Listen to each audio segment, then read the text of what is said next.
هاي وما حسنت والله ولي ما هيو إذا روس لايف سو قلوي مكان كل عليه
No.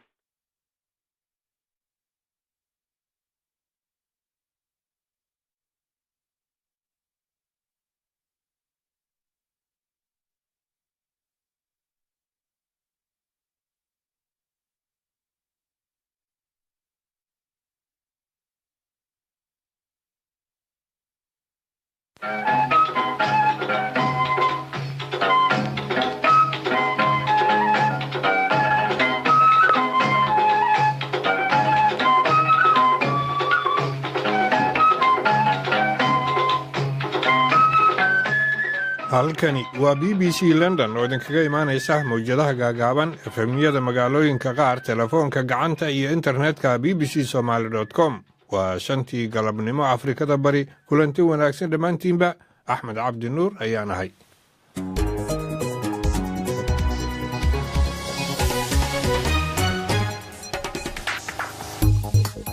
waa Isniin 30 Abriil sanadka 2018 baarlamaanka Soomaaliya waxaa ka socota doorasho gudoomiyaha cusub dhow ayaan warkeeda idin siin doonaa wasiirkii arrimaha gudaha ee dalkan UK Amber Rudd way iscashiishay kadib markii lagu eedeeyay qaladaad wasaaraddeeda ka dhacay oo xagga socdaalka la xiriira hase ahaatee ra'iisul wasaaruhu Theresa May waxay difaacday doorka dowladdeeda ee xalinta dadka soo galowga sharci darrada ah. If you look at what we're doing as a government and have been doing over the years as a government, what we are doing is responding to the need that people see for a government to deal with illegal immigration. That's exactly what Soomaaliya roobab iyo fatahaad webiyada ayaa dhibaatooyin u geystay deegaano badan. waxay waa laga kala cararay saranley meel shishaan tagnay bayga waxay meesha joogay dhan waa la isla barakacay. hogaamiyaha sare ee waddanka Iran Ayatollah waxa uu Mareykanka ku eedeeyay inuu bariga dhexe dhibaato ka hurinayo walaha sare ee Falastiiniintu waxay ka wada hadlayaan sidii loo midayn lahaa garabyada siyaasadeed ee reer Falastiin wararkaas iyo qaar kale Soomaalida iyo caalamka kaleba ku saabsan iyo waliba barnaamijka ciyaaraha ayaad idaacadan ku maqal doontaan saacada soo socota.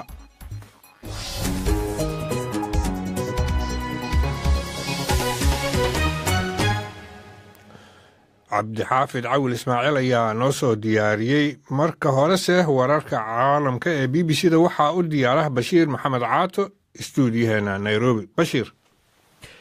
mahadsanid Axmed. ugu yaraan 26 qof oo ay ka mid yihiin 8 saxafiyiin ayaa ku dhintay qarax aad u weyn oo ka dhacay magaalada Kaabul ee waddanka Afghaan. 45 qof oo kale ayaa ku dhaawacmay weerarkan oo ka dhacay meel aan sidaas uga fogeyn xarunta sirdoonka ee waddanka Afghanistan. qaraxa hore ayaa waxaa la sheegay inuu fuliyay nin isa soo miidaamiyay oo saarnaa mooto waxaana wax yarun kadib dhacay qaraxii labaad oo ka dhacay goob ay ku soo xumeen wariyaal doonayay inay tabiyaan qaraxa dadka ku dhintay weerarka ayaa waxaa ka mid ah sawirqaade ka tirsanaa wakaaladda wararka ee AFP waxaana mas-uuliyadda weerarkan sheegatay kooxda isugu yeertay khilaafadda islaamka ee daacish taliyaha booliiska ee kaabuul maxamed daawud amiin waxa uu sheegay in dad kale oo ka agdhowaa goobta ay ku dhinteen qaraxaasi cadowga weerar ka soo qaaday ayaa waxa uu iska soo dhigay sawirqaade kadibna qaraxyadii uu watay ayuu ku qarxiyey koox wariyayaala oo aaggaasi joogay qaraxaasna waxa uu dilay amaba uu dhaawacay tiro ka mida wariyayaasheenna iyo dad marayay waddada hareeraheeda iyo kuwii degganaa meelaha goobtaasi ka agdhow kooxda la socota xaaladda waddanka suuriya ayaa ku soo warantay in ugu yaraan 26 askari oo taabacsan dowladda madaxweyne bashaar al asad lagu diray weerar loo adeegsaday gantaal oo lala eegtay saldhig militari oo ku yaala gobolka xama ee waddanka suuriya kooxda indhaindhaysa xuquuqda aadanaha ee waddanka suuriya ayaa waxay sheegtay in inta badan askartan lagu dilay weerarka ay yihiin iiraaniyiin inkastoo dowladda iiraan ay beenisay warkaasi afhayeen u hadlay militariga dowladda suuriya waxa uu sheegay inaysan caddayn cidda ka dambaysa weerarkaasi israa'iil ayaa muddooyinkii dambe bartilmaamaysanaysay saldhigyo la sheegay inay leeyihiin ciidamada iiraan ee jooga waddanka suuriya balse sarkaal sare oo ka tirsan mukhaabaraadka israa'il waxa uu sheegay inuusan ka warqabin weerar hor leh oo ay qaadeen militariga waddanka israa'iil dalka britain waxaa xogeyaha arrimaha gudaha ee dalkaasi loo magacaabay sajiid javid kadib markii ay iscasishay amber ruud oo ahayd xogeyaha arrimaha gudaha ee waddanka britain ruud ayaa xilkan iska casishay maadaama ay marin habaabisay xubnaha golaha baarlamaanka ee dalkaasi oo ay ka been sheegtay bartilmaameed ka dhannaha tarxiilka muhaajiriinta sharci darrada ku jooga waddankaasi britain sajiid oo asal ahaan ka soo jeeda dalka bakistan ayaa aabbihii oo darawal ah waxa uu britain yimid lixdameeyadii waxaana uu imika ahaa xogeyaha arrimaha guryeenta ee dowladaha hoose ee dalka britain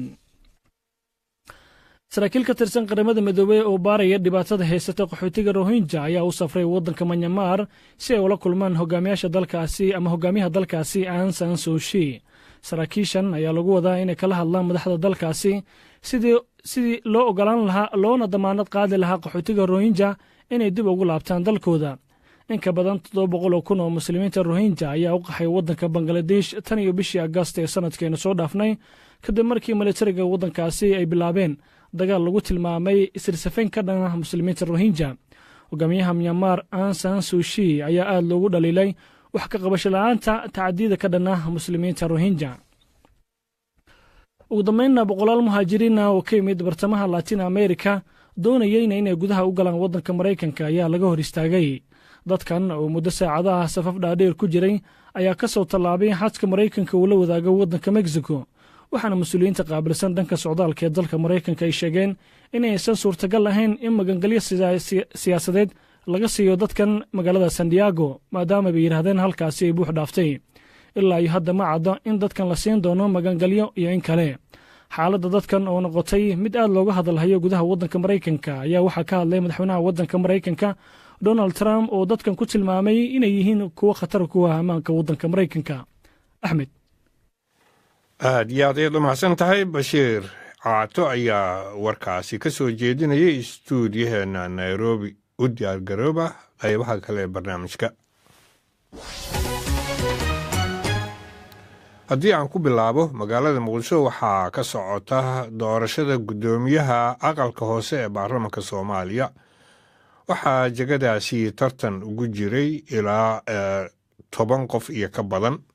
wararkii u dambeeyey waxaa haatan khadka toos ugu jira wariyaha BBC Ibraahim Maxamed Aadan Ibraahim xaggee maraysaa arrintu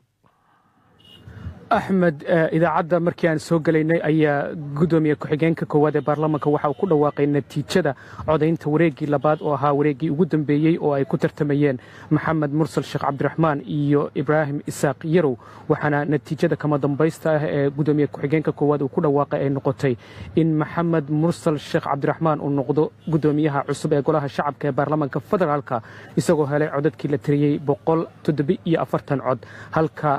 murashaxa la tartamay ibraahim isaaq yarow uu helay 118 cod sidaa daraaddeed maxamed mursal sheekh cabdiraxmaan oo toddobaad uun ka hor iska casilay xilka wasiirka difaaca ee Soomaaliya wuxuu u noqonayaa gudoomiyaha bedeli doona gudoomiyihii iscasilay 2 toddobaad ka hor maxamed sheekh Cismaan Jawaari marka taariikhda haddaan dib ugu noqonno mursal wasiirka gaashaandhiggu ugu dambaystii ahaa maxaa uga horreeyey xagga siyaasadda wuxuu ahaa mudane ka tirsan baarlamanka hadda uu guddoomiyaha ka noqonayo oo wuxuu noqday xubin ka tirsan baarlamankan tobanaad kor wuxuu ahaa muddo danjiraha Soomaaliya u fadhiya dalka Turkiga marka waa nin siyaasadda iyo diblomaasiyaddaba waayadii dambe Axmed ku jiray sidaas ayuuna hadda ku noqonaya guddoomiyaha cusub ee golaha shacabka muddada uga harsan xilhaynta baarlamanka tobanaad oo ku eg 2020 haddii rabbi idmo ibraahim marka jawigu sidee ah baarlamanka waa ognahay khilaafaad iyo wuxuu soo maray muran iyo isjiijiid badan dhibaato ayaa lagala kulmay sidii jawaari meesha looga qaadi lahaa marka maanta jawigu sidee buu ahaa axmed tartanka waxaa markii hore uu ahaa in 11 xildhibaan ay jagadan u tartamaan aadan maxamed nuur sheekh aadan madoobe ayaa iska casilay oo ka haray tartanka sidaa daraaddeed 10 ayaa wareegii koowaad gashay wareegii koowaad afartii ugu codka badnayd ayaa u soo baxday wareegga labaad ha yeeshee laba ka mida afartaasi ayaa haddana tartanka ka baxay waxay ahaayeen cabdicasiis lafta gareen iyo sidoo kale shariif maxamed cabdalla sidaa daraaddeed ayaa tartanka ibraahim isaaq yarow iyo maxamed mursal sheekh cabdiraxmaan ugu soo haray labadooda markaad eegto iyo guud ahaan baarlamaanka waxaad moodaa in codaynta lagu kalsoonaa oo cid kasta haysan tuuqaas ay ibraahim isaaq yarow oo hadlay markii laga adkaaday kadib wuxuu sheegay inuu ku qanacsan yahay natiijada wuxuuna u hambaliyeeyey maxamed mursal sheekh cabdiraxmaan hadda waxaa hadlaya maxamed mursal sheekh cabdiraxmaan marka waxaad moodaa jawigu ahaa inuu jawi degan oo dadku oo dhan ay ku qanacsanaayeen waxa sanduuqa muraayadda ah ee horyaalla ee codadka lagu ridayo uga soo baxa meelna inay isaga dhigeen baad moodaa khilaafkii hore maadaama laftigoodu xildhibaano kii hore isaga soo horjeeday mooshinkii hore ee guddoomiyaha ka dhanka hadda ay murashaxiin kala duwan u kala ololeynayeen oo laga yaabo laba markii hore ee laba dhinac kala jirtay inay hadda hal dhinac wax u wadeen marka aakhirkii sanduuqii muraayadda ahaa ayaa lagu kala baxay sidaas ayuuna maxamed mursal sheekh cabdiraxmaan u noqday guddoomiyaha golaha shacabka ee baarlamaanka federaalka aad iyo aad ayaad u mahadsan tahay wariyaha b b c ibraahim maxamed aadan oo qadka muqdisho toos ugu jira ayuu ahaa waxaa kaloo isna qadka toos ugu jira cabdirashiid xaashi oo ah madaxa macadka daraasaadka siyaasadda ee heritage cabdirashiid waad mahadsan tahay waqtiga aadna siisay haddaad fiirisay natiijada ka soo baxday doorashadan baarlamanka Soomaaliya iyo waxyaabihii uu soo maray guddoomiyaha cusub maxaa hor yaalaad isleedahay halo cabdirashiid sifaan kuwa maqlo cabdirashiid waa mahadsantahan ku yidhi waqtigaadna siisay marka guddoomiyaha cusub ee la doortay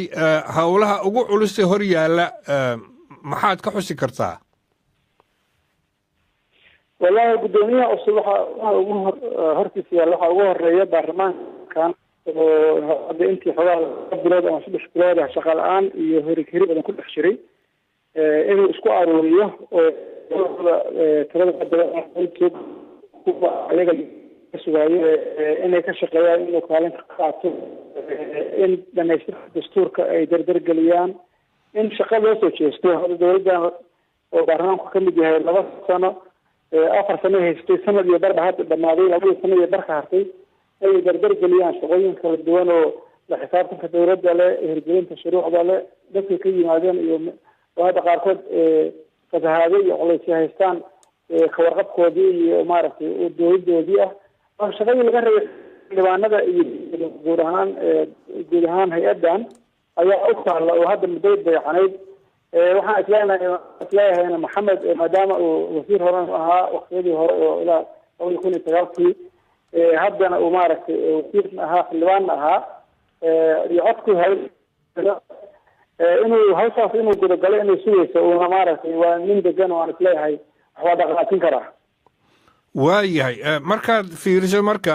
arrimahan aad xustay ee baarlamaanka ka dhex taagnaa heerka ay gaareen iyo maaragtay doorashada guddoomiyahan cusub ma isleedahay waa sahlan tahay in uu xalliyo arrimahaas walaal codkaadana waa gowgahaya laakiin waxaan isleeyahay arrimihii taagnaa iyo hadda shaqada taallaba anaan si fiican kuu maqlay waxaan isleeyahay waa shaqada guddoomiyuhuna shaqaha xildhibaan lixdan dhibaan oo muddo fikrad iska wato marna marka aqoonna dhinac isla diriyaa inuu isku wada kana shaqaysiiyo marka kan ugu dara waxaa weye dadkaas inuu isku wado oo 276 noqon kara hadday rabaanna mararka qaarkood isku aruura asaguna dabeecad ahaan anigu maxamed sifiican ma u garanayaa qof deganaan leh weeye oo dadka oo hadda nin oo duulduul badan ma ahan siyaasaddan xoogaa kusoo jiray oo dad badan yaqaana oo xiriiro hore leh dowladda sheekh shariif wasiir buu ka ahaa xasan sheekh safiir buu ka ahaa hadda wasiir buu ka ahaa marka intaasoo kooxooda oo siyaasadda soo cayaarleeyahay marka waxay qofkana madayn lahaa nin madayn karay lahay inuu yahay inkastoo shaqada hadda hal qof ahayn iyagoo dhan loo baahan yahay waqtiga u harta inay wax ka qabtaan marka cayaarahaas soo cayaaro kala duwan iyo siyaasad kasoo shaqeeyey waa dhici karta inuu ufududeyso inuu la falgalo siyaasadda socota isla markaasna uu fahamsan yahay meelaha laga kala imaanayo iyo waxyaabaha laysaga hor imaan karo ama laisku qoonsan karo waxaana muuqata hadda dowladduna waa rabtay inuu baxo saaradka iyo naawin yaqaani labada rageeyeen marka waxaan leeyahay dee inuu nasiib daran yahay soo bixi doontaa laakiin hadda kolba fursadda asaga aad iyo aad ayuu u mahadsan yahay cabdirashiid xaashi oo madax ka ah macadka daraasaadka siyaasadda ee soomaaliya ee heritage maqalka oo aan aad u wanaagsanayn raalli ka ahaada dhinaca facebookana waxaa ra'yigooda arrintan ka soo dhiibtay dad ay ka mid yihiin xamde muuse oo joogta baran hambalyo ayaan leeyahay guddoomiyaha cusub waxaana rajaynayaa inuu wax badan ka qaban doono xaaladda waddanku ku sugan yahay iyo sidoo kale isu soo dhoweyn doono xildhibaanadii ku kala qaybsamay markii xilka uu iska casilayay jawaari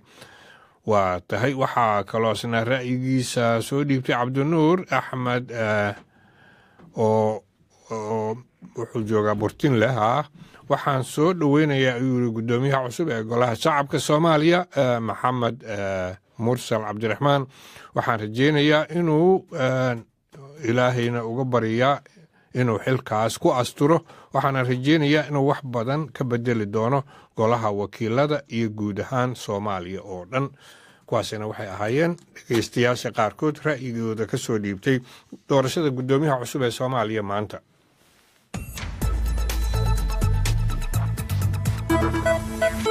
kala soco bbcsomali.com waxyaabaha ka dhacaya magaaladaada dalka guud ahaan bariga afrika iyo caalamkaba barta bbcsomali.com waxaa ka go'an inay kuu soo gudbiso masawirka dhabta ah ee dhacdooyinka maalin walba iyagoo oo maqaliya muuqaalba leh warbixinnadii ugu dambeeyey waraysiyo iyo falanqaynta dhacdooyinka ugu waaweyn bbcsomali.com waxay kuu soo gudbinaysaa arrimaha ka taagan caalamka isla markaa ay dhacayaan ka qaybgal oo ka dhiibo fikirkaaga BBC Somali Facebook booqo oo kala soco moobaylkaaga wararkii ugu dambeeyey ee Soomaalida iyo caalamkaba bbcsomali.com mar kasta iyo meel kasta waa bbcsomali.com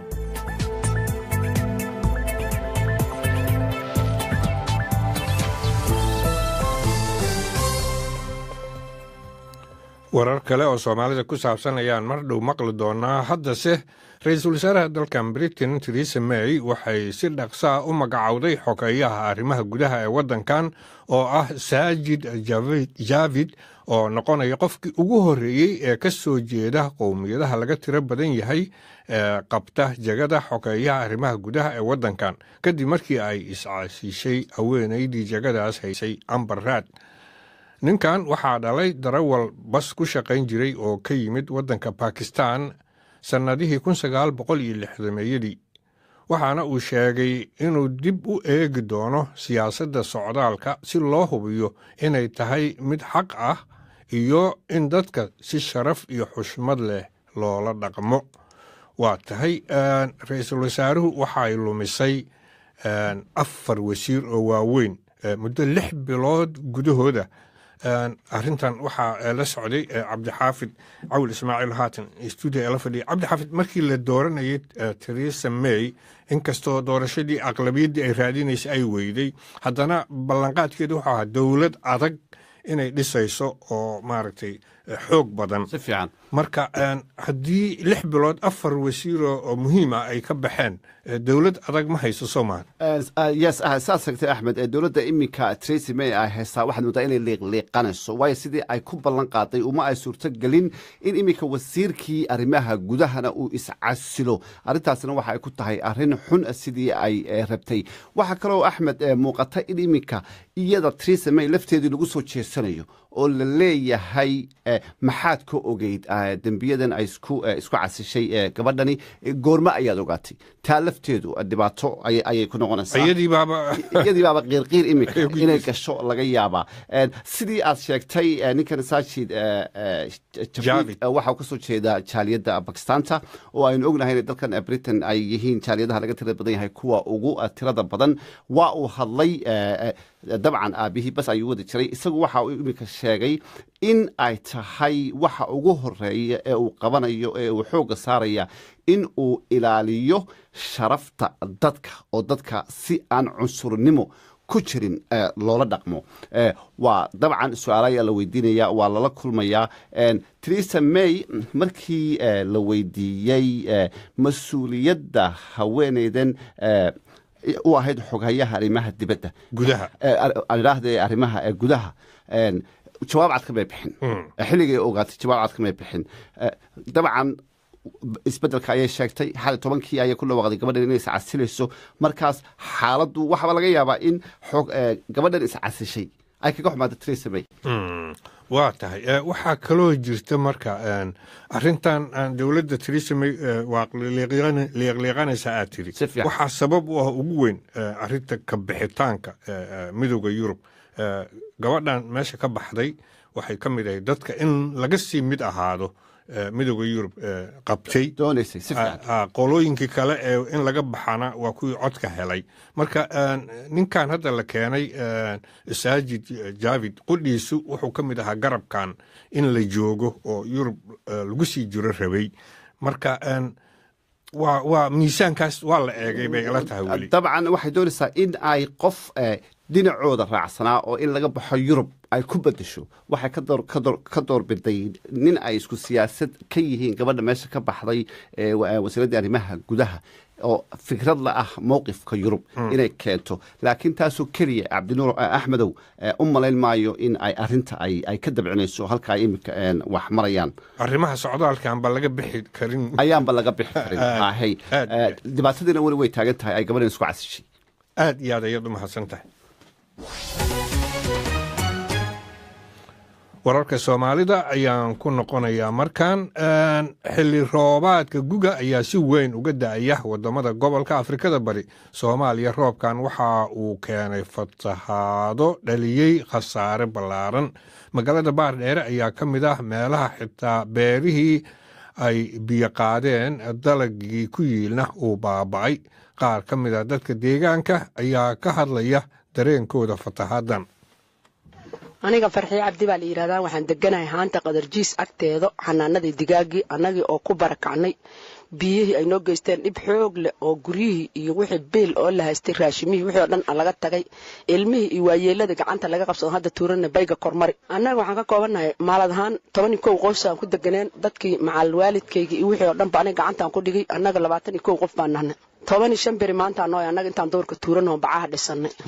hadda gaajo fara badan baa la dareemaya wax dab la saarta lama haysto ilmo wax la siiyo lama haysto sonkor lama haysto baad lama haysto biyo wax la haysto ilaahay unta male biyo un banaana jiifo xareeda amoogi noloshanada waa adkaatay meel wax loo doonto male kiilihii sonkorta 50 kun buu maraya anoo leedahay saxara cali waxaan deganahay suuq yara waan ka barakacay habeenimo inay soo galeen biyo wax la haysto male waxay waa laga kala cararay kabta qaad qaranta qaad dhar hada waan ka tagnay saran leey meel shishaan tagnay bayga wixii meesha joogay dhan waa la isla barakacay waxaan haysana male rafaadii silaa baa ka dhacay murmur baa ka dhacay shan qoys anagoo nahay dhubay ambuulan karsana shabashab aan u darsanay biyahan soo ordayna marba la kabasiina waxa la ooganahay male dhalmaayna nag nooga dhigtay rafaadii silaa ma yar Saciid Cabdi Mursal anoo magacay ku bilaabow may deganaadan ku wareerna bulkuula waa degana biyo iyo tanin galeen marka biyo iyo haayagna macnaha meel unu surwana waayne oo dhowr qof in macnaha xafadooy ku guurin biin dhawada dhax fadhiyaan dodo aaday ani dhalay iritay ka qaadi xaafad buulkuulo leen shabajay meel ebajay marka biyo leen ku eetan ku galeen marka dhibadano aad in hayn ayaan nahaysada marka dhinaca kale waxaan waraysanay maxamed cabdiraxiin masow oo ka mid ah beeralayda baar dheere ee khasaaruhu soo gaaray catoosh ayuu u warramay banaanka koro yay tageen biya wax beera la yidhahdo ma jirto 1207 matoor waaye oo ku hayran ilaa iyo madatubeera la yidhaahdaa antana aan noole intay u dhahayso waaye beerahan maxaa ka bixi jiray beeraha gelay baa ku taallay basal baa ku taallay yaayo bocor qudaar kala duwan oo ayno ah sisinta waa beeraha waa xilligii guga loogu talagalay waa beeridda sabaraayo ay janaayo ayaa laga soo bilaabay janaayo 10 ilaa iyo abriil waa beeraha waa beeritaankoodii zaid buu ahaa waa beernaayeen beeraha waaba kaba maqneen waa khasaare aad ayaa gaartay basal fara badan iyo meesha ka dhumay oo la yidhaahdo 10 kiilo 15 kiilo 20 kiilo beerahaas ay dadka u kala hoogan yihiin beertii ugu yaraa 3,000 ku gashay inta kale waa kasii badan tahay kolka waa khasaare aad iyo aad u baaxad weyn oo lala tacjo weligooda baadeer ku dhigin oo beeraheeda iyo hadda soo gaartay beeraha ma webigaa fatahay mise roobkii da'ay unbaa daadkan keenay webigina waa soo fatahay zaid buu soo fatahay webiga korna waa u imaaday buuraleydii iyo kiriyaashii beeraha ay ku eernaayeen oo kor ay kasii jireen ilaa iyo 30 kilomitir ay biyi ka yimaadeen roobkiina waa farabatay webigiina waa kasii butaay oo waa kasii farabatay oo qarba ma laha meel uu gar iyo wala beeraha dhexdooda waa way biyo ka socdaan oo daadka iyo ka socdaan oo waxa waa la yiraahdo oo meesha beeraha tamadeed matoor male waa meesha yaalo tuuliskii daaray iyo wixii oo beeraha lagu tabcay iyo bajiran matoorada ka dambe la raadi waay wixii baxay loo ogaado wixii yaalan loo ogaado wax loo tay karma beeraha dhexdooda waa lagu maraya doomo yaday dadka ay soo fiirkiin ay marayaan hadda maxaad samaynaysaan marka dalagii daad baa qaaday oo idinka sheegaya khasaare inuu idin soo gaaray maxaa tala idin ah wax kale oo anaga aan ku hayna ma laha dadkii oo beeraha lahaa way iska tuuriyiin waa haddaan gal lagu hay ma jirtaba waa hagaag kuwaasina waxay ahaayeen dadkaas ka hadlayay dhibaatada fatahaadda iyo roobabka ee haatan ka taagan Soomaaliya iyo guud ahaanba gobolka Geeska Afrika markana Afghanistan oo maanta ay ka dhaceen qaraxyo dad badan ay ku dhinteen ugu yaraan 25 qof ayaa ku dhintay laba weerar oo isqarxin ahaa oo ka dhacay caasimadda Kaabul dadka dhintay waxaa ka mid ahaa 8 wariye iyo 4 booliis ah 45 qof oo kale ayaa la sheegay inay weeraradaas ku dhaawacmeen wasaaradda caafimaadka ee Afghanistan ayaa tirooyinkan xaqiijisay weerarka koowaad waxaa fuliyey qof mooto ama dhugdhugley saarnaa oo isqarxiyey waqtigii saakadii hore ay dadku shaqada iyo iskuullada ku socdeen magaalada caasimadda ah tiro dad ah ayaa weerarkaas ku dhintay waqti yar kadib qarax labaad ayaa ka dhacay meel u dhow warfidiyeenadii halkaas u tegey inay warka qaraxa koowaad ka soo tabiyaan dad badan ayaa goobtaas ku dhintay oo uu ku jiro sawirqaadihii guud ee wakaaladda wararka AFP kooxda Taliban waxay sheegtay inaysan weerarkaas qaadin laakiin waxaa sheegatay kooxda Daesh ee dowladda Islaamka sheegata qaraxyadani waxay dhaceen toddobaad kadib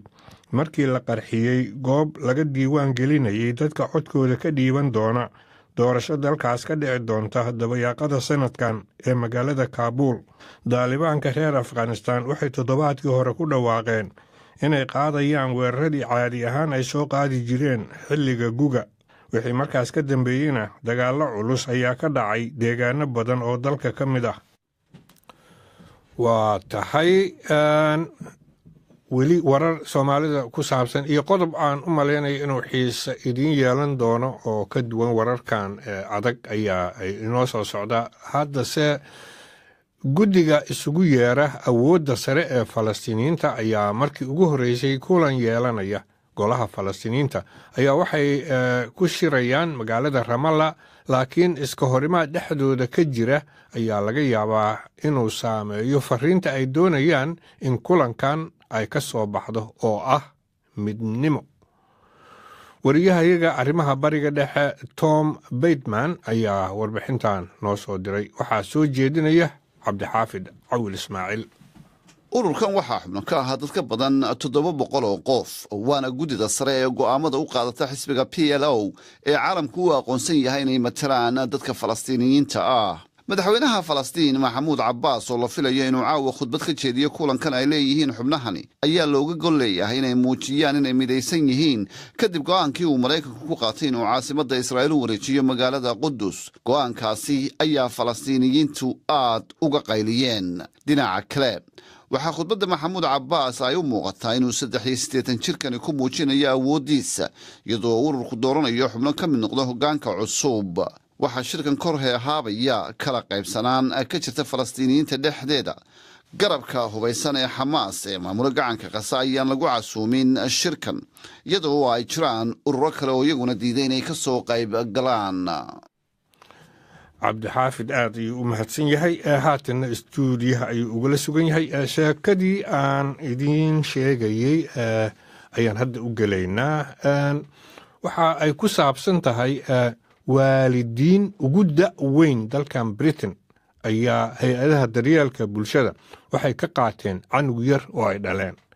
waxaana sababta lagu sheegay da'dooda oo aad u weyn. cabdixaafid ayaa sheekadan isha ku hayay. cabdixaafidow, soomaalidu waa iska dhali jirta iyadoo da' kasta iska ah, marka meeshan show lama ogola. axmedow, sidaa aad sheegtay dabcan dhaqan ayaynu lahayno soomaaliya. dadku ninku isagoo nin weynaa oo mararka qaarkood laisleeyahay waxbaba kuma hadhin ayuu iska guursadaayo 2 iyo 3ba ilaahay ka keena. arrin lala yaabo maaha. iyaduna waxaa xasuus mudan waddankan ingiriiska, wadamada yurub waxa uu ka mid yahay dalalka aan ku degdegin inay caruurta waalidiinta ka qaadaan. dabcan hay-adan baa jirto hay-adda la shaqaysa caruurta oo haddii caruurta ay arkaan in dhinaca korriinka dhibaatooyin ay haystaan markaa bilaabay inay reerka kala wareegaan. muddo dheerna way qaadataa, laakiin 63 jir hooyadan da'deedu ay tahay iyo 65 jir oo aabbaha ah ayaa waxaa iminka ku sugan yihiin xaalad aad looga dayrinayo axmedo, kadib markii ay adeegyada daryeela dhallaanku ay ku guulaysteen inay ka qaadeen cunugii yaraa ee ay haysteen. dabcan waxay la xidhiireen shaqaalaha kale ee la xidhiira dowladda looyaray la xidhiirayaan. sheekadu way dheeraanaysaa. hase ahaatee labadaa waalid maanta xaalad aan yacnihii qiyaasi karin bay ku jiraan. dadkani waa dadka waddanka u dhashay, maahan dad meel kale ka yimid. marka horta sidee ku dhaleenba ilmaha waqtigan iyagoo intaa la eg? waxa laga yaabaa in ay waxay sameeyeen markii hore wax la yidhaahdo ilmaha qaabka carruurta u dhalato in wax dhacda dhakhaatiirtu inay qaabab badan u samaysto in hooyada lagu beero farsameeyaan oo shahwada aabbaha dadna halkaa ay ka timaado. weliba waxaa laga qaaday lacag axmedow aad u badan markii ay hawshaasi nidaamkaasi ku jiraan sidii ay ilmo u dhali lahaayeen 100,000 oo gini ayay gaadhay. waana ka baxday ilmihiina laga qaaday. waa dhibaato. waa hagaag. halkaas ay nagala socotaan waa BBC London. barta Facebook ayaa sidoo kale nagala xidhiidhaan. haatan waxaa la soo gaaray 5:00 iyo barkii waqtigan oo kale. qodobada wararka caalamka ee BBC da ugu waaweyn ayaan mar kale idin maqashinaa. Bashiir Caato aan ku noqdo.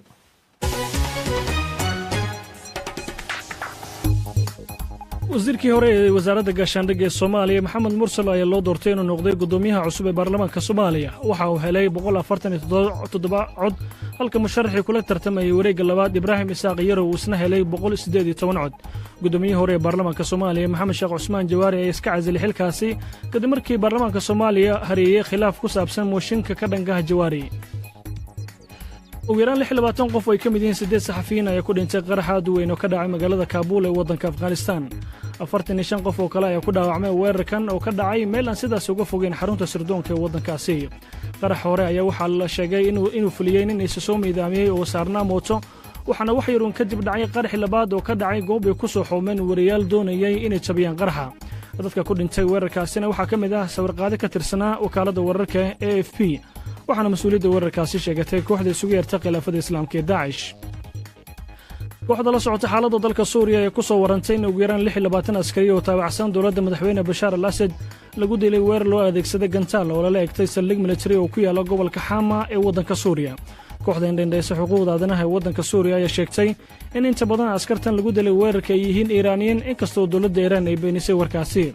afayeen u hadlay militariga dowladda suuriya waxa uu sheegay inaysan caddayn cidda ka dambaysay weerarka hase yeeshee sarkaal sare oo ka tirsan mukhaabaraadka Israa'iil waxa uu sheegay inuusanba ka warqabin weerar hor leh oo qaadeen militariga waddankaasi Israa'iil dalka Britain waxa xogayaha arrimaha gudaha ee dalkaasi loo magacaabay Sajid Javid kadib markii ay iska casishay Amber Rudd oo ahayd xogayaha arrimaha gudaha ee waddankaasi Britain Rudd ayaa xilkan iska casishay maadaama ay marin habaabisay xubnaha baarlamaanka ee dalkaasi oo ay ka ban sheegtay bartilmaameed ka dhan ah tarxiilka muhaajiriinta sharci darrada ee ku jooga waddankaasi Britain Sajid oo asal ahaan ka soo jeeda dalka Afghanistan ayaa aabihii oo darawal ah waxa uu dalkaasi yimid 60-mayadii waxaana imika uu ahaa xogayaha arrimaha guriyeynta iyo dowladaha hoose ee dalkaasi Ingiriiska ugu dambeynna boqolaal muhaajiriin oo ka yimid bartamaha Latin America doonayayna inay gudaha u galaan waddanka Maraykanka ayaa laga hor istaagay dadkan oo muddo saacadaha safaf dhaadheer ku jiray ayaa ka soo tallaabay xadka Maraykanka uu la wadaago waddanka Mexico waxaana mas'uuliyiinta qaabilsan dhanka socdaalka ee dalka Maraykanka ay sheegeen inaysan suurtagal ahayn in magangalyo siyaasadeed laga siiyo magaalada San Diego maadaama bay yiraahdeen halkaasi ay buux dhaaftay ilaa ay hadda ma cadda waxay ku dambeyn doonto xaaladda dadkani Axmed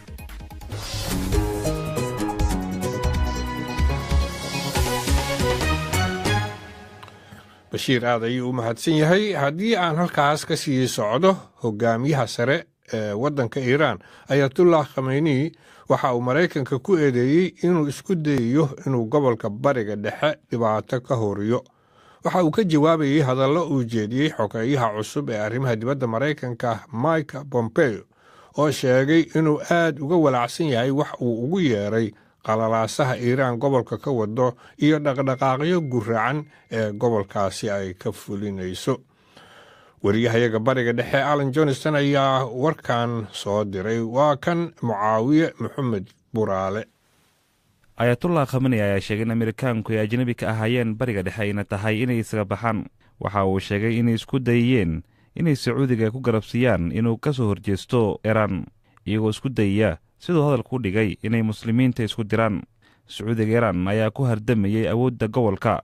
dhaxal sugaha Sacuudiga Maxamed bin Salman ayaa ku eeday Iiraan inay doonayso inay xukunto dunida Islaamka wuxuuna Ayatollah Khamenei ku tilmaamay inuu yahay Hitler aad ayuu u mahadsan yahay markana aan eegno booliiska wadamada Caribbean-ka la isku yiraa iyo Latin America oo dhan ayaa soo badbaadiyey boqolaal dad dhibaatooyin ka soo gaareen kuwa dadka tahriibiya mar ay ku dhaqaaqeen duulaanno qorshaysan oo isku xiran howlgalkan oo ah mid ay dusha kala socdeen booliiska caalamiga ah ee Interpol waxaa lagu soo helay dad gaaraya 350 qof oo isugu jira rag haween iyo caruur dibadaha laga soo dhoofiyey qasabna loogu shaqaysanayay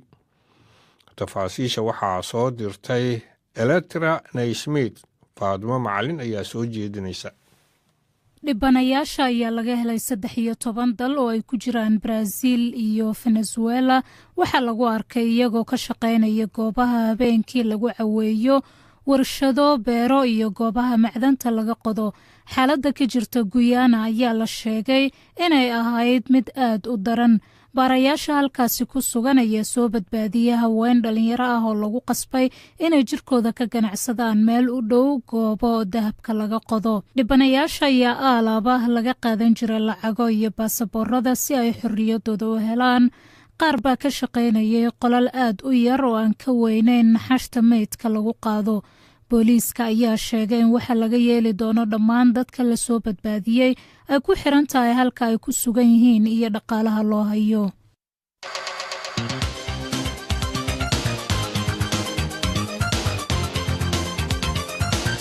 ma og tahay in BBC aad ka dhagaysan karto taleefanka gurigaaga ama kan gacanta haddii uu kuu furan yahay waa nambar Maraykan ah laakiin haddii aad Yurub ama Soomaaliya ama meel kale oo caalamka aad joogtid weli waad dhegaysan kartaa haddii ay lacag la'aan kuu tahay wicitaanka Maraykanka si aad u dhegaysato barnaamijyada BBC waxaad wacaysaa taleefanka nambarkiisu yahay eber 17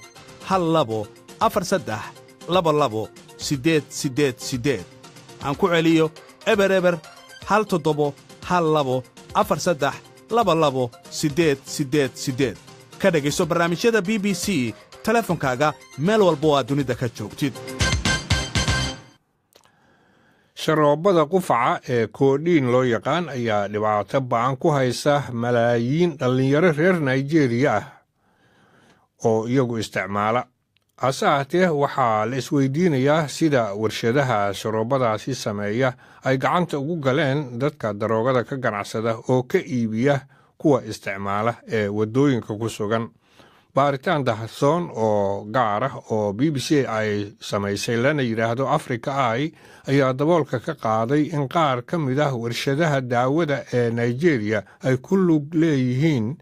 in markaasi suuqaas madow ay ka ganacsadaan. Rona Meyer ayaa warbixintan soo dirtay. Faadumo Macallin mar kale. waddooyinka Kano ee waqooyiga Nigeria kooxo dhalinyaro ah ayaa waxay gacanta ku haystaan dhalooyin midabkoodu brown yahay oo ay ku jiraan dareere adag oo sokor ah. waa sharoobada qufaca oo lagu daray daawada loo yaqaano koodhiinta. daawadan oo ah mid macaan islamarkaana leh dhadhanka strawberry-ga ayaa ah mid miirka qofka doorinaysa. goobtan ayaa caan ka ah dalkaasi. la qabsashada maandooriyahan ayaa gaarta heer aad u sarreysa. sida ay sheegayso dowladda Nigeria, 2 ka mid ah gobollada dalkaasi 3 milyan oo dhalo ah ayaa maalin walba lagu cabaa. waana tan natiijada.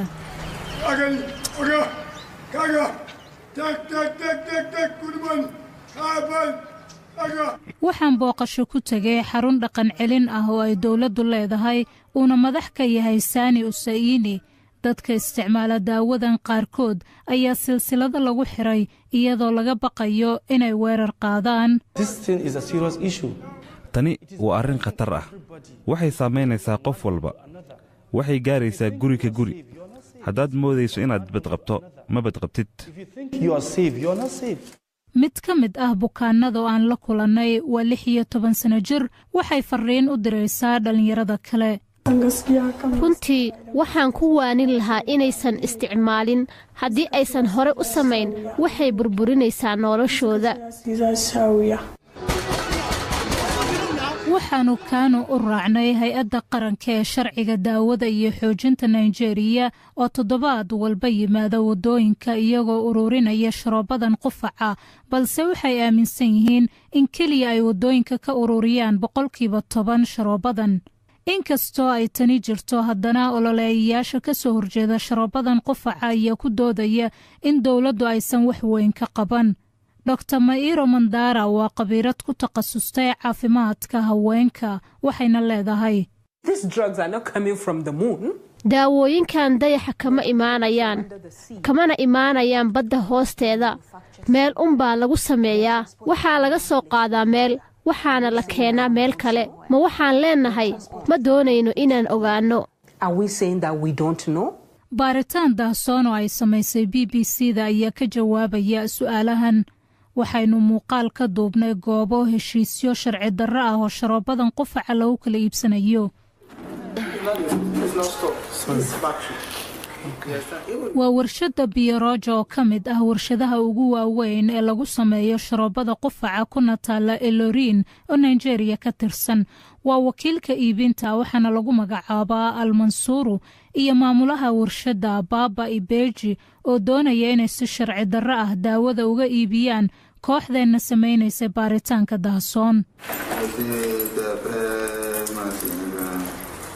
balse inkastoo ay dadkan xor u yihiin inay ganacsi sameeyaan, waa dhallinyarada Nigeria kuwa ugu badan ee ay waxyeelladu ka soo gaarto. waa hagaag. haddaba daawooyinkan maandooriyanimada loo isticmaalo waxay ka jiraan gobolka waqooyi bari ee dalka Kenya. isagana Mandera, Wajeer iyo Gaarisa ayaa dad gaar ahaana kuwa qaadka cuna waxay daawadan ka sii raadiyaan marqaan dheeri ah oo ay ku isticmaalaan. hase ahaatee dhowaan ayaa xakamayn lagu sameeyey iibka daawadan koodhiinka loo yaqaano. Dr. Cali Cumar Sheekh waa madaxa daawooyinka ee gobolka waqooyi bari Kenya. waxa uu bashkas uga warramay iibka iyo nidaamka ay daawadan ku soo rogeen. sharoobada horta koodhayn baa ku jira talagalkeeda dee qufaca loogu talagalay qufaca nocturnalka ah oo macnaha habeenkii dadka ay la seexan karin baa loogu talagalay waa koodhayn waa molecule oo ka shaqayso qofka maskaxdiisa oo ilaawsiinayso qufacaas oo qufaca controlkeeda talagalkeeda horta waa saa wax kalena wuu ku jira laakiin daawada ay ka samaysan tahay sharoobada koodhaynka ku jira ma garat koodhayn noo sharax marka maxay tahay koodhayn waa daawo loogu talagalay qufaca dhammaan waayo qufaca qofka habeenkii uu la jiifan waayo ayaa loo isticmaalaa qofka hadduu hal qaada ka qaato 8 saacba hal qaada uu qaato qufaca wuu ka fiicnaanaya talagalka daawada koodhaynka waa saas dadkii baa marka hadda u bedelay inay darooga ka dhigaan oo maanka ay dooriso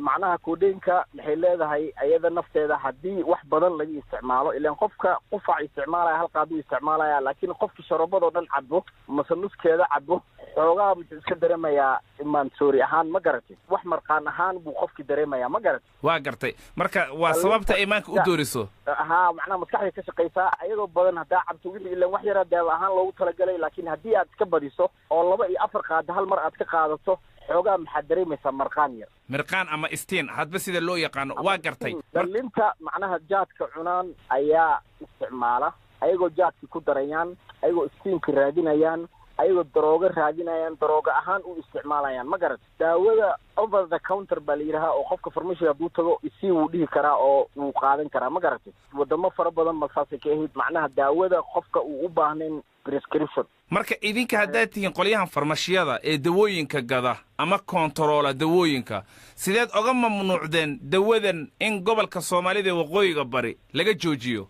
sidaan oo mamnuucnay maxaa waaye daawadii haddii marba abuse ku dhacay oo si khaldan loo isticmaalo oo talagalkeedii waxaan ahayn loo isticmaalo oo macnaha daawadii oo fara badan ay north eastern u socoto ay mandera u socoto ay garis u socoto ay wajeer u socoto macnaha allaad baa na soo gaaray annaga monitor baan ku samaynaa daawada macnaha say u socoto digniin baa idin soo gaartay digniin baa na soo gaaray digniinkii baan dabagalnay investigation baan qaadnay maxaan ogaanay daawadii macnaha dhalinta inay aad u isticmaasho oo talagalkeedii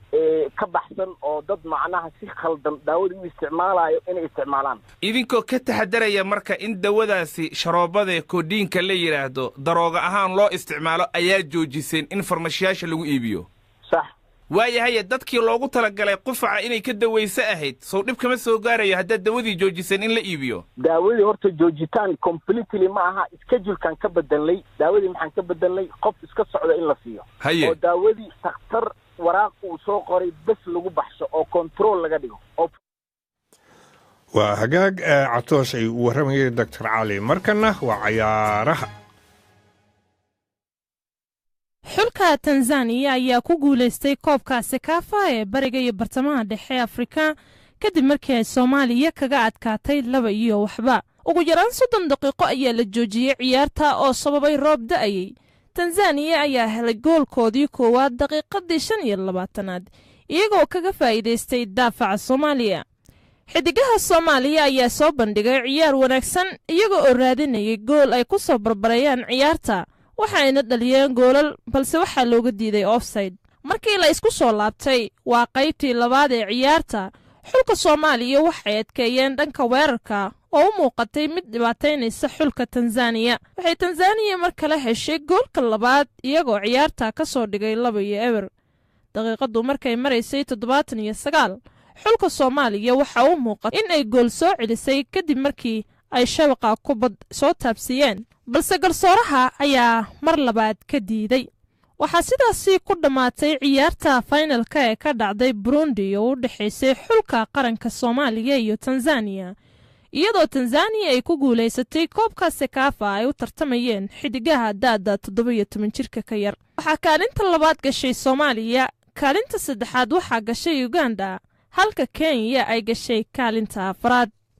dhanka kale markaynu egno ciyaaraha ingiriiska ee premier leaga toddobaadkan waxaa ciyaaray kooxa ay ka midka yihiin chelsea iyo kooxda swansea taa oo ka cararaysay inay u dhacdo heerka labaad kubad uu xidiga faransiiska ah ee angolo kante u dhigay eden hazard wuxuu si lama filaan ah ugu baasay xidiga xulka qaranka spain ee fabrigas kaasi oo u dhaliyey chelsea taana hoggaanka u qabtay ciyaarta waxay ciyaartaasi ku dhammaatay 1-0 oo ay chelsea kaga guulaysatay kooxda swansea kooxda liverpool ayaa maalintii sabtida barbaro mar kale la gashay kooxda stoke city kulan ka dhacay anfield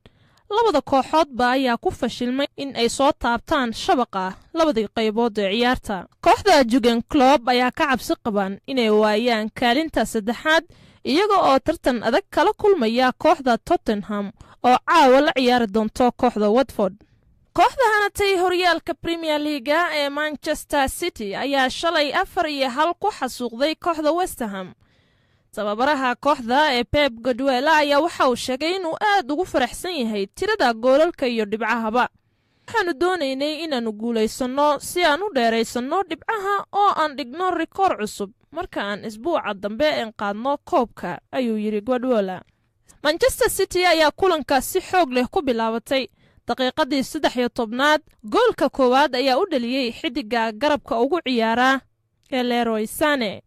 daqiiqadu markay ahayd 27 ayay mar kale City heshay goolka labaad waxaana si khaldan isaga dhaliyay xidiga Pablo Zabaleta kaasoo hoggaanka u dheereeyay City kana dhigay 2-0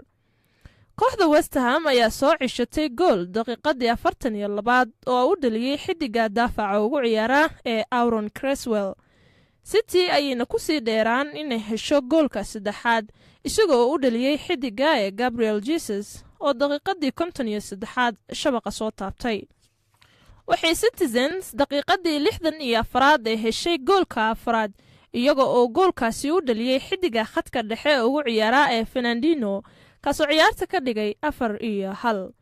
tababaraha kooxda West Ham ee David Moyes ayaa waxa uu inaysan kooxdiisa soo bandhigin qaab ciyaareed wanaagsan kooxda West Ham ayaa sabtida dambe garoonka King Power Stadium kula kulmi doonta kooxda Leicester iyadoo Manchester City-na ay garoonka Etihad Stadium ku martigelinayso kooxda ee ka cabsi qabta booska loogu dhaadhaco horyaalka ee Huddersfield Town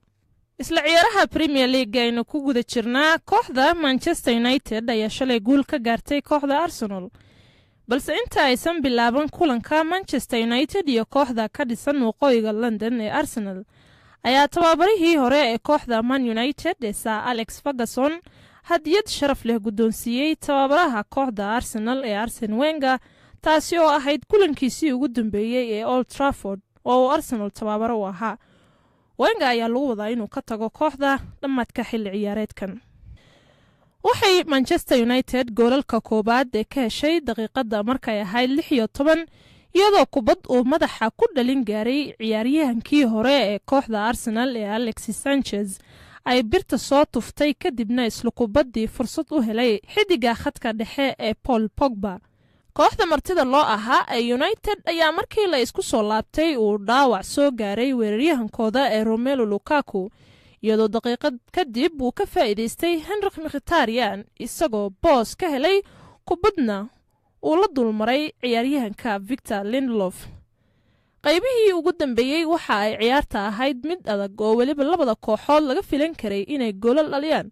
waxaana United laga diiday gool uu filay inay dhaliyay waxaana sabab u ahaa Rashford oo markaa offside ku jiray balse waxa ugu dambeyntii United ay heleen goolka guusha waxaana saxiixay Fellaini ka oo Jose Mourinho sheegayo inuu ku dhow yahay saxiix cusub kadib kubaddu soo dhigay Young goolkaasi oo yimid waqtigii dheeraadka ahaa ee dhamaadka ciyaarta iyagoo haatanba u suuro gashay in ay iska xaadiriyaan ciyaaraha Champions League dadku waxay isweydiinayaan talow yaa maamuli doona kooxda Arsenal marka uu xagaaga Wenger ka tago labada siyaabood oo go'aamin doonto soo jiidashada kooxda waa inta lacagoo lagu soo iibin karo xidigo cusub iyo in ay kooxda iska xaadirin doonto ciyaaraha Champions League ee xagaaga dambe taasi aawadeed ayaa Khamiista waxay Arsenal la kulmi doontaa Atletico Madrid oo hamigooda ah inay ku guuleystaan ciyaaraha Europa League ma aha kaliya inay u wanaagsan tahay sogootiska ee Mr Wenger balse guul ay gaaraan waxay u wanaagsan tahay guud ahaan kooxda ciyaaraha Champions League ayaa waxay u sahlaysaa inay kooxda la soo saxiixdaan ciyaaryahano cusub waxay dhanka kale ay kooxda ay ka caawin doontaa in ay helaan tababaraha cusub ay doonayaan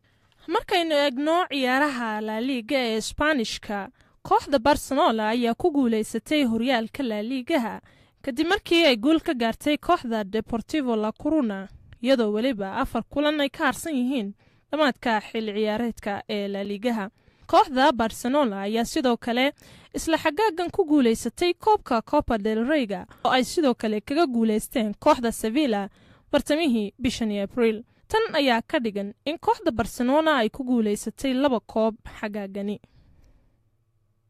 ugu dambayntii markaynu egno xagga kala saraynta horyaalka premier leaga, kooxda haata weli hoggaanka haysa waa manchester city oo 93 dhibcood ee ku hogaaminaysa. waxaa xigta oo kaalinta labaad ku jirta manchester united oo 77 dhibcood haysata. kaalinta saddexaad waxaa ku jiraan liverpool oo 72 dhibco haysata. kaalinta afraad tottenham oo 68 dhibcood haysata. kaalinta shanaad iyo lixaadna waxaa ku kala jira chelsea oo 66 dhibcood haysata iyo arsenal oo 57 dhibco haysato. kowthar ayaa soo jeedinaysay barnaamijkaas waana mahadsan tahay. qadarka waqtiga nooga haray haddaan halkaas ka sii wadno cayaaraha sida aad maqlayseen caawa mid aan sahlanayn ayaa jirta, waa tottenham iyo watford. marka cabdixaafidow ciyaartan muhiimadday leedahay, tottenham 4 sare inay ka mid noqotay rabtaa, si fiican haddana kaalinta afraad ayba taagan tahay. sax. laakiin ciriiri ayay ku jirtaa. kooxdii chelsea ayaa halkan soo gurguuranaysa oo shanaad ku jirta. haa xabad iyo laba iyo waxaasi ku soo badinaysa soo midhamidhaysanaysa midhamidhaysigaa lagu dhargahay. waatana marka waxay ka baqaysaa haddii laga badiyo watford, chelseana ciyaaraha u dhiman ay badiso, tottenham meesha waa laga saaraya, hoos bay u dhaadhacaysaa. haa marka waxay isku dayeysaa ciyaartaas caawa sinaba inaan looga badin. waa runta axmed oo sidaa aad sheegtay, tottenham qiimayn ayaa waxa ay ku samaysay sidoo kale axmed oo dani ros oo 3 cayaarood oo hore aan cayaarin, boqonta ama lugta ayaa dhaawac ka soo gaadhay. ninka lagu yidhaahdo harry winkisna isaga laftiisuna dhaawac isla boqonta ah amaba lugta ah ayuu ku maqan yahay. dhinaca watfordna waxaa dhici karta in gerard iyo oo isaguna cunaha ay dhibaata ka haysay iyo roberto breya iyaga laftoodu ay dhibaato la yimaadaan ka maqnaadaan. marka labada dhinacba waxaad moodaa in cayaaryahano ay rajo weyn ku qabaan inay maqan yihiin. watford laakiin haddii xataa laga badiyo iyadu mana dhacayso sanadkan oo 3 ugu hooseysa ka mid noqon mayso. si fiican 4 sarena ma soo gaari karto. marka khasaare aad u weyni kama soo gaarayo haddii caawa laga badiyo. laakiin kooxda aad iyo aad muhiim ugu tahay waa tottenham. waa tahay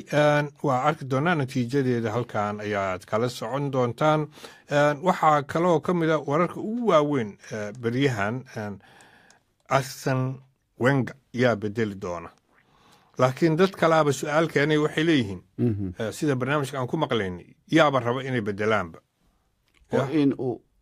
arsenal shaqadeeda yaaba doonayaba oo cid ku galaysaa ma jirto. dad baaba saas qaba, waayo 2 sababoodaa la sheego oon lagu geli karin. lacag badan oo ciyaartooy uu ku soo gato, maamulo marka meel la geeyo waxaa loo baahan yahay lacag badan in la soo leeyahay, waxaa doonto soo iibso, waxaa doonto maaragtay meesha ka saar, shaqayso. marka arsenalna ma taqaanaa la yidhi dabeecaddaas. marka horta ninka dabeecaddaas meesha taalla ku galaya waa kuma, su-aashaasaaba la keenay. tan labaadna waxay tahay kooxdii sanadkan way adag tahay si ay champions leaga yurub uga ciyaarto. haddii ay hadda soo badiso ciyaarta khamiista ay la ciyaarayso kooxda champions league atletico madrid, europa leaga aan iraahday la ciyaarayso, haddii halkaa koobkaa ka soo qaado way soo geli doontaa sanadka dambe. laakiin way ku adag tahay, waayo waxba uma yaalnaan. gurigeedii ayaa barbaraac lagu geliyey. marka intay Spain tagto inay atletico madrid ka soo badiso waa la yaab ayay noqonaysaa. waxaa meesha taalla marka cabdixaafidow, shaqadan saf baa loogu jiraa runtii, saf dheer ayaa loogu jiraa. rag la tuhmayaa jira. laakiin waxaa jirta taageerayaasha. Arsene Wenger waxaa meesha ka saaray waa taageerayaasha. iska buxa si ay u qaylinayeen markii dambe warkoodii waa la yeelay. marka taageerayaashu waxaa jira magacyo ay doonayaan. marka waa raggaas kuwa la leeyahay ma doonayaan inay Arsenal inay iyagu shaqada qabtaan raggaasna Axmed waxa ka mid ah oo iminka ninka sida aadka loo tuhmayo ugu cadcad tababaraha la yiraahdo Brendan Rodgers waa 45 jir iminkana kooxda Celtic ayuu u yahay tababara guud u yahay ninkan horyaalka Scotland mar walba qaadan hadda xataa way qaadeen si fiican Mr Rodgers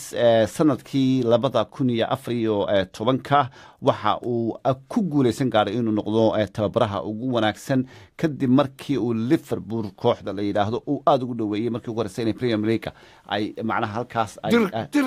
dirqi hay laakiin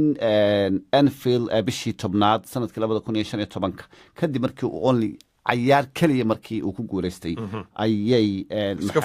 تبرياش ودي خاتيان سلا شيء أرسنال كله أي إسكبحين نك يسقون الله بعد إلا فيليو أحمد وحوي جو جيم اللو نك اللي يراهدو ويسقون تبرع هذا أنا واستيد سبنشر أنا لهذا واستيد كنتون الشر ذلك الشر ملكنا وقول شيء محل هذا كوح ذا qaranka ee Jarmalka ayaanu u yahay tababare oo uu heshiis kula jira ilaa iyo sanadka 2020 horta ragga xagga hore imika ku jira ee laga fikirayo in iyagu shaqada qaban doonaan oo ay ogolaan doonaan labada nin ayaa kamid ah Ancelotti xagee la geliyay waxa saddexeeya Axmed oo ninka lagu yiraahdo Patrick Vieira waa Arsenal waxaan jiray waa nin madow ninka lagu yiraahdo Leonardo Jardim isaga laftiisu waa ku jira horta raggaasa ugu badan iminka ragga la hadal hayo taageerayaashu ragga iyaguna hadal hayaan Ancelotti ugu horeeya Ancelotti waa nin caan ah laga yaqaano Ingiriiska ka shaqeeyay oo koox qabtay oo horyaalada Yurub oo dhan intooda badan ka soo shaqeeyay Talyaaniga maxaan ku leeyahay Spain marka Jarmal meel walba soo maray marka waa nin sida caan u ah dadka noocaas ah ay taageerayaashu doonayaan marka dadkaas iyagu ma doonayaan weeye waa ashi doonaa calaa kulli xaal jagadaas waa bannaan tahay safkuna waa dheer yahay loogu jiro hagaag intaas ayaan idaacadda ku soo gabagabaynayaa cabdixaafid cawl ismaaciil ayaa soo saaray caawa 9 fiidnimaan hawada ku kulmi doonaa haddase nabadgelyo